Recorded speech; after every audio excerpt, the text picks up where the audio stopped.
Dragon's Dogma 2 is going to be way bigger than you think. The upcoming Capcom title is set to release next month and could even be a contender for Game of the Year. In this video, I'm going to dive into one of the most important features any big RPG has to offer, the world. From exploration to the map, there's plenty of cool things that you may have missed about Dragon's Dogma 2, so let's get started. Probably the most telling sign that this game is going to be on a big scale is the monsters. There are some absolutely huge monsters in this game and they look incredible. Of course, we have Talos, the colossal titan who emerges from the sea that we've seen in some of the gameplay. But we also have minotaurs, golems and cyclopses. Now the size of these monsters alone really goes to show us the scale of this game, but the combat that's been developed to fight them is really cool and unique. We will have to climb, grapple and swing around on these big monsters in order to attack them and defeat them. Of course, we'll also have our own pawns fighting alongside us. This will add to the chaos of fighting these big mobs and really feel like a David versus Goliath situation, a small group fighting against these powerful monsters. Now, these are just some of the larger monsters we know about. Of course, there is the main villain of the story, the dragon that the Arisen is pitted against, who will undoubtedly be a huge and intense foe. But there may well be many random monsters that are unique to different parts of the world that we will stumble across. Overall, the scale of some of these enemies looks crazy and shows just how big the world will be in Dragon's Dogma 2. Now, the map in Dragon's Dogma 2 is huge.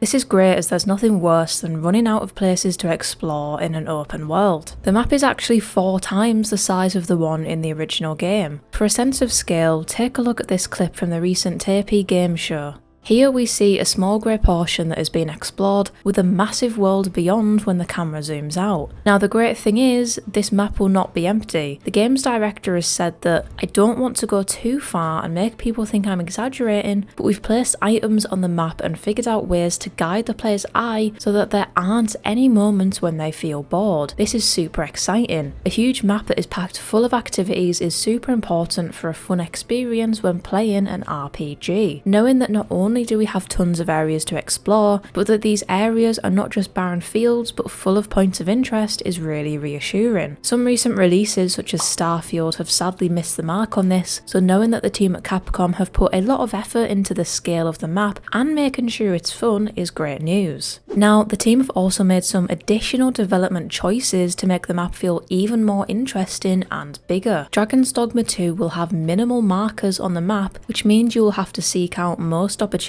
yourself. This is similar to games like Elden Ring and adds to a more immersive experience when we explore. The team have also made some of the main landmarks in the map more difficult to find. So-called blinders in the landscape have been added to make sure that interesting landmarks are not always immediately visible, so that we don't get bored too quickly with finding them all. I think this feature shows that the developers have really thought a lot about the map in the game and what they can do to make it as best as it can be. I'm super excited to explore the map and think it's going to be a lot better than many people think. So, we've talked a lot about the map design, but what can we actually expect to see? What factions will control it, and what type of landscapes will we discover? Well, the map will be split into 2 areas. The area controlled by Vermund and the one controlled by Batal. Vermund is the human kingdom, locked in a power struggle for the throne, while Batal is home to the Beastren, a new race who worship a priestess. Now, Batal is a rugged canyon nation, and the landscapes in this part of the map will be covered in rocks and caves. The human kingdom takes after your typical medieval setting, with green fields and towns with stone walls and castles. We saw a glimpse of one town in the Dragon's Dogma showcase a while back and it looks incredible. There are some huge buildings and this is just one of many settlements, which further shows the scale of this game. There is only one main city in Batal and this is supposedly built on top of ancient ruins. One of the Capcom teams says in the showcase that the Batal area offers a different experience to the human kingdom with diverse environments and monsters, so I think we'll probably see more dangerous monsters in this part of the map. I think it's great that there is good variety in the map, and the fact that there are many different towns and landscapes shows that the map will not only be huge but also well crafted and full of rich opportunities for memorable exploration. The unique approach to fast travel in Dragon's Dogma 2 will also make the game feel a lot bigger and hopefully make it more enjoyable to explore. This game will not have unrestricted fast travel. This means we can't fast travel when and where we want all the time. Rather, we'll have to make our own way to many of the locations we wish to visit. There will be ox carts for us to use, but these will only run between certain locations. This approach will make us do more exploration on foot,